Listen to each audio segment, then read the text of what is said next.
Hey, what up, guys? Total Control 871.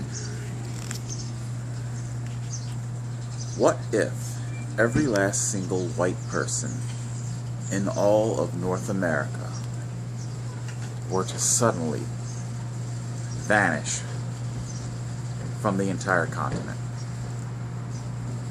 It's a movie script that I've been working on for quite a long time. I had a working title, although I don't think I would actually call it this, but I had a working title called Whiteout. You know, if all the white people in America were to suddenly disappear. And I think, like I said, I've been working on the script for so long that I think a movie called Whiteout actually came and went. Was it a snowstorm or something? I don't know. But the premise of the movie would be, what would happen to a black and minority America if absolutely no white people were here to, well, for lack of a better word, supervise.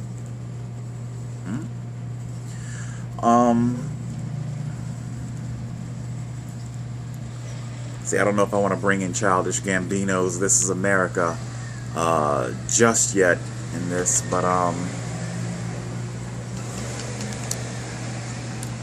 it's an interesting concept.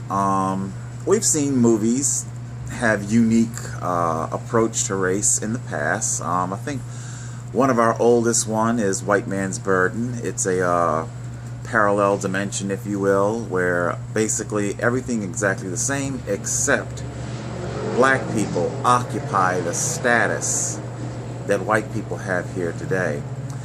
This is a status quite often, or what's newly being coined, because this term wasn't around when the movie was made, but what is newly coined white privilege. White privilege, excuse me, had a bit of peppercorn in my teeth. I just got finished eating.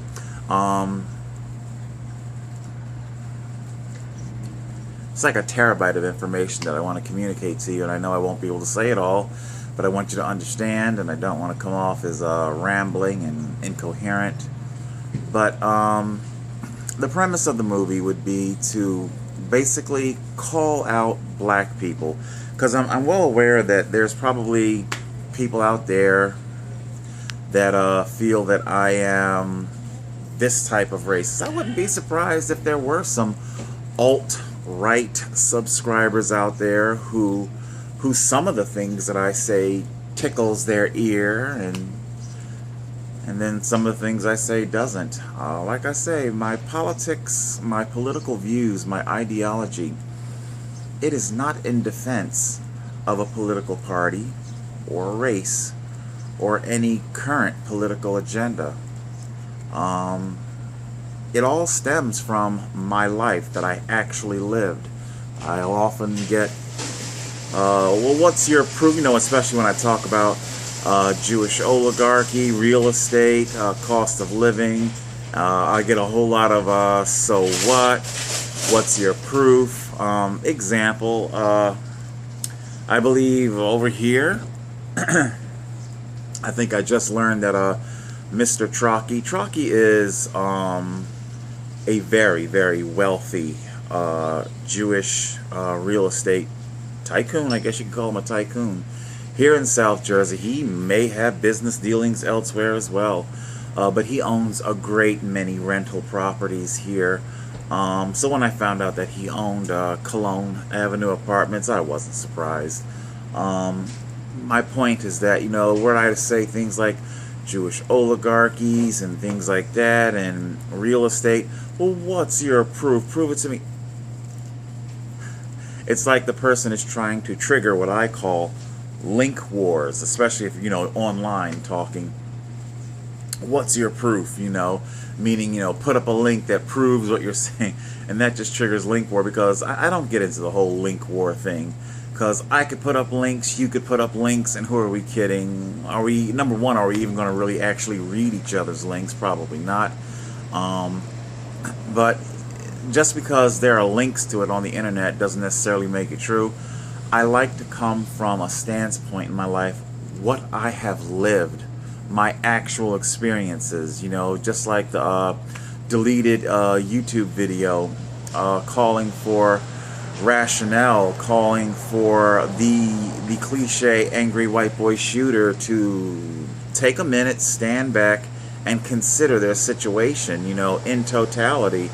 And apparently YouTube didn't like that. I know I'm all over. YouTube probably, God, there's so much I could say there.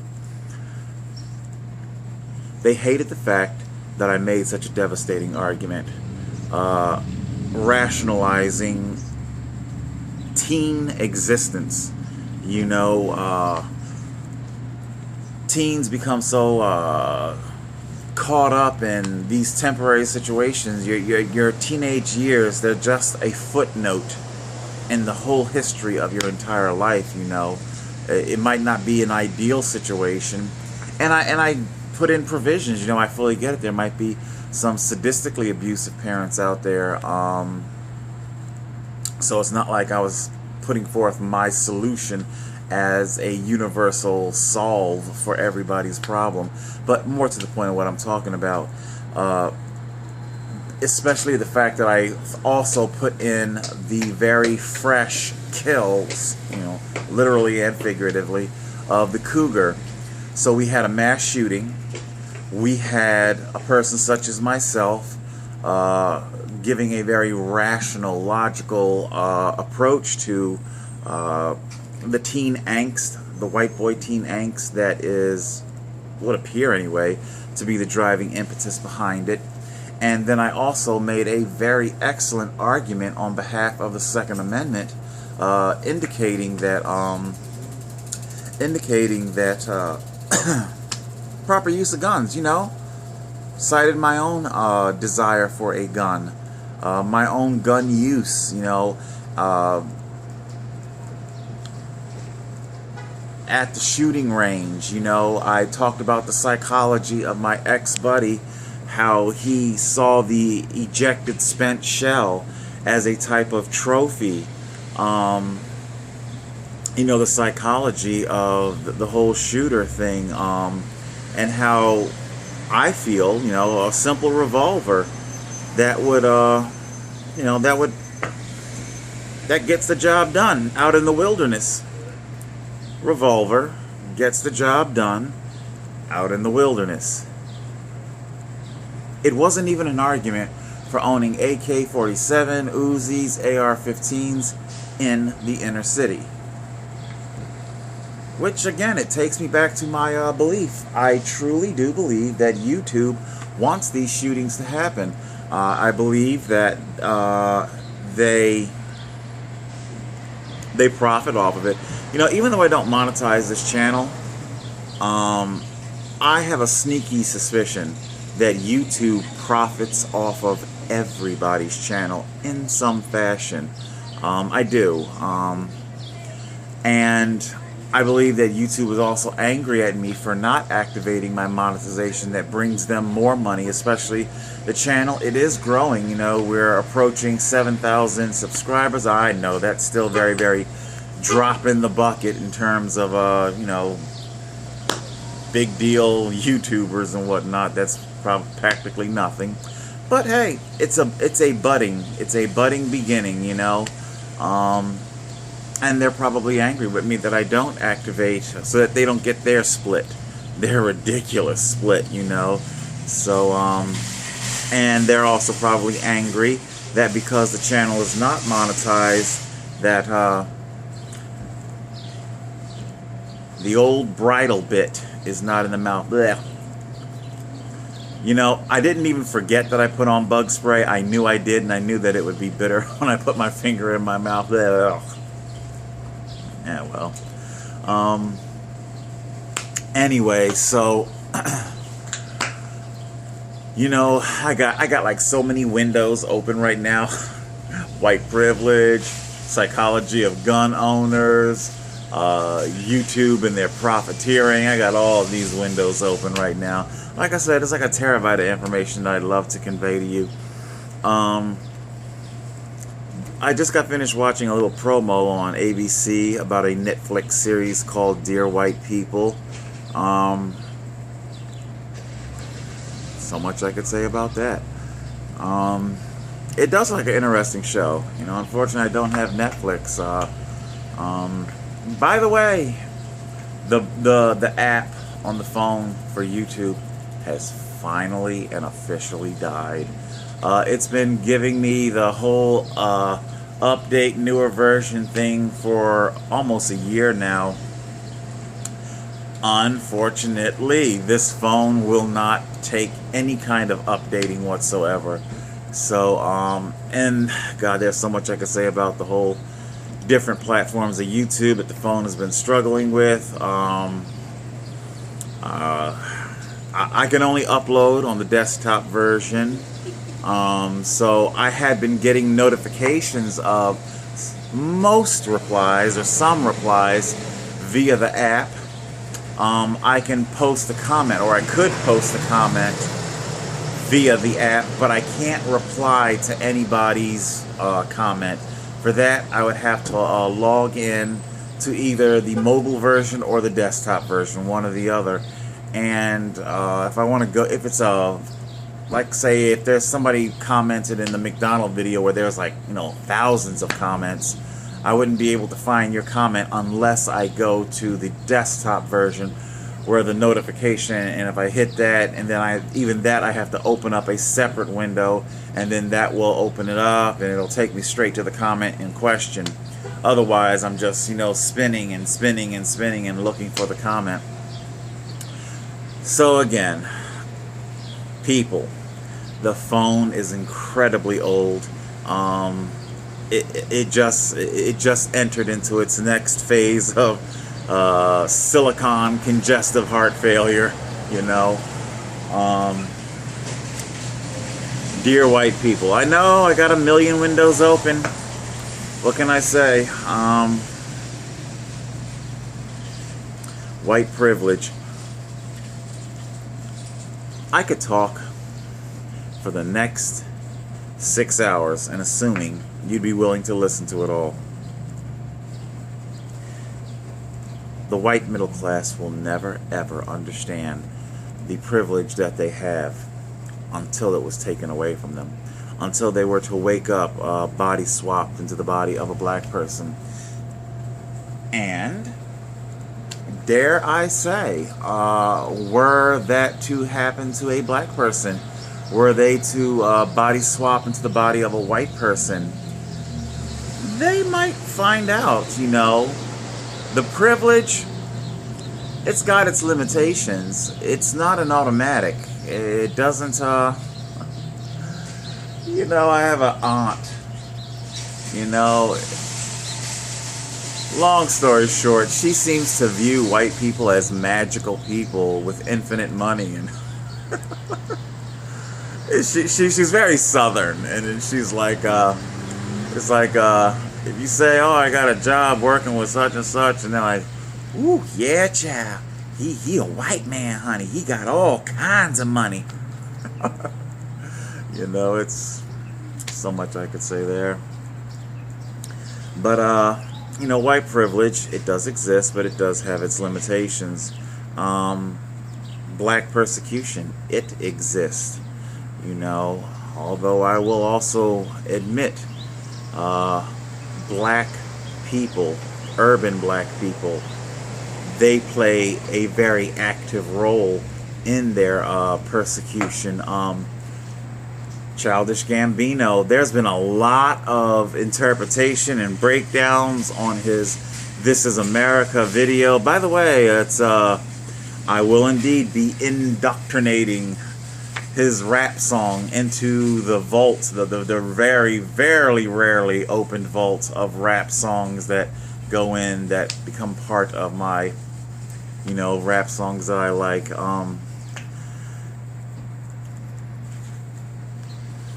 I personally believe that This Is America video critiques black people, urban black people. I think I've heard, you can see, I've seen breakdowns of the video where liberal, especially a lot of liberal white people, they're trying to hijack the video and make it about unarmed police shootings, and they take a lot of creative license and a lot of the stuff I just didn't see. I personally believe the school children dancing, very, very important in the video. What we're seeing is children. Now, without sounding, a lot of you guys think I'm racist anyway, so who gives a shit? You know, we see the black girls' hair unfurled. It's not necessarily unkempt, but it's their movement, their body, their dancing. It's very Nubian. Or do I want to say urban Nubian? Because I'm trying not to conflate the dance with African dance, which is very tribal and historical. But what it is that the dance, because all dance tells a story. In the story that's being told to me with that dance is hypersexuality. We see young people who are becoming satiated with violence. As the violence is taking place all around them, what are they doing? They're dancing. They're dancing a viral dance, like a running man, or the hopping on the one leg and kicking with the other.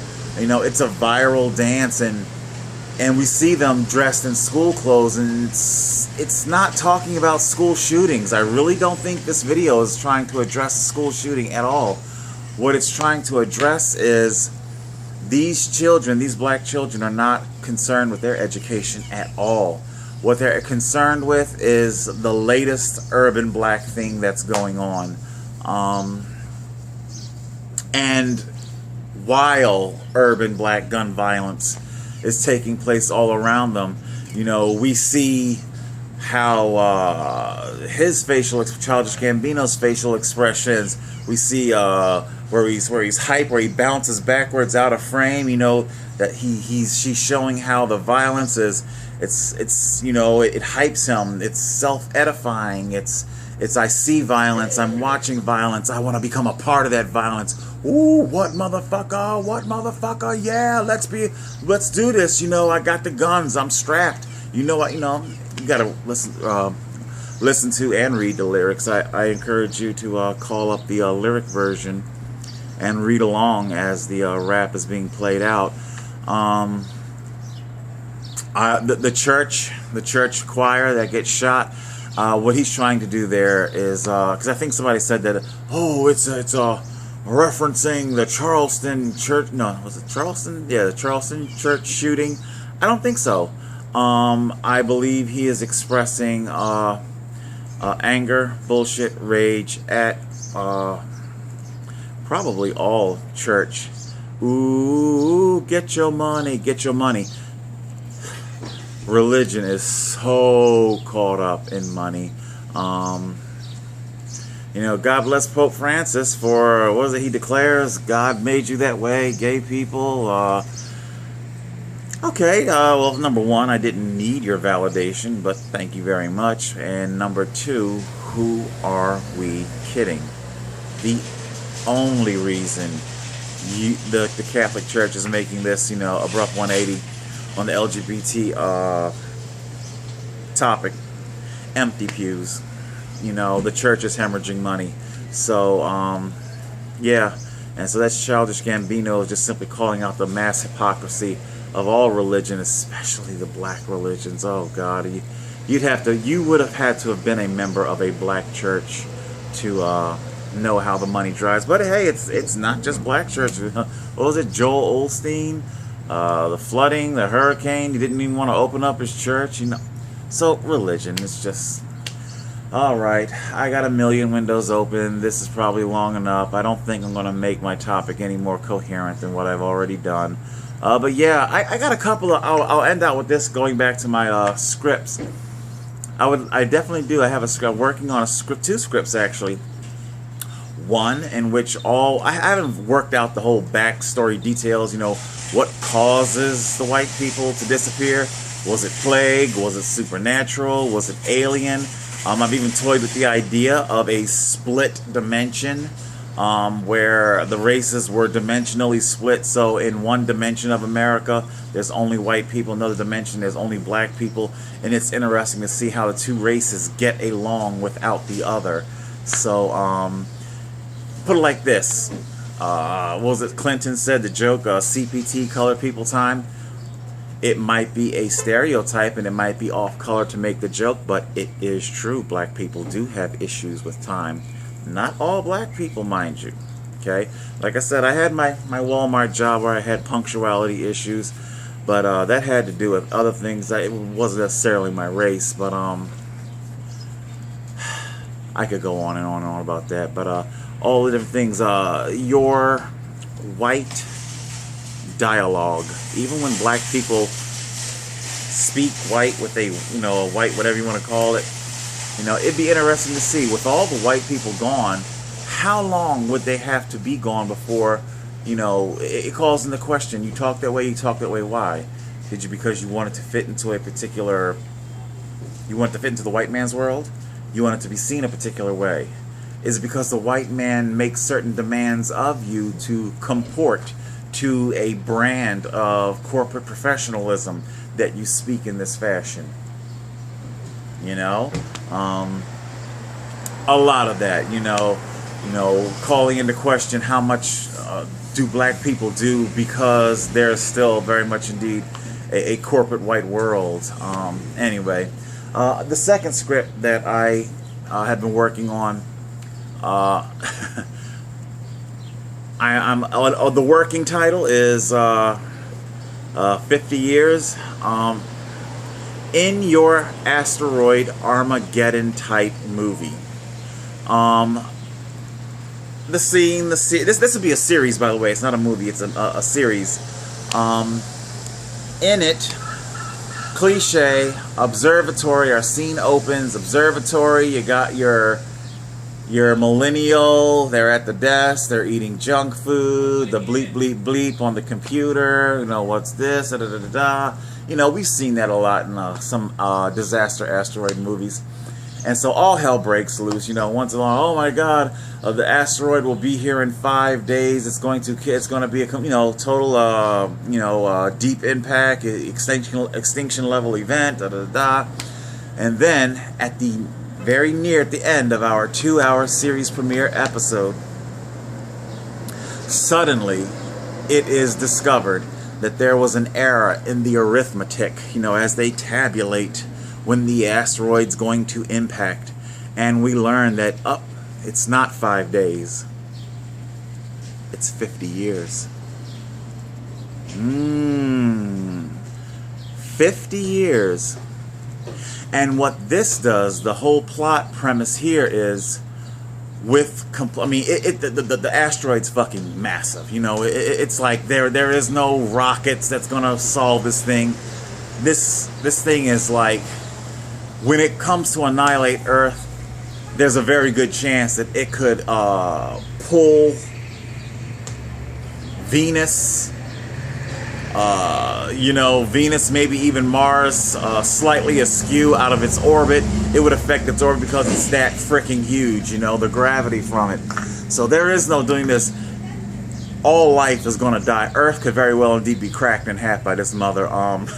You got 50 years. And of course, people like myself, middle-aged people, well, you were going to be dead by then anyway. So, and of course, this movie, it targets not just simply in our other movie, Whiteout, where it targets just one race calling on one race to think about itself.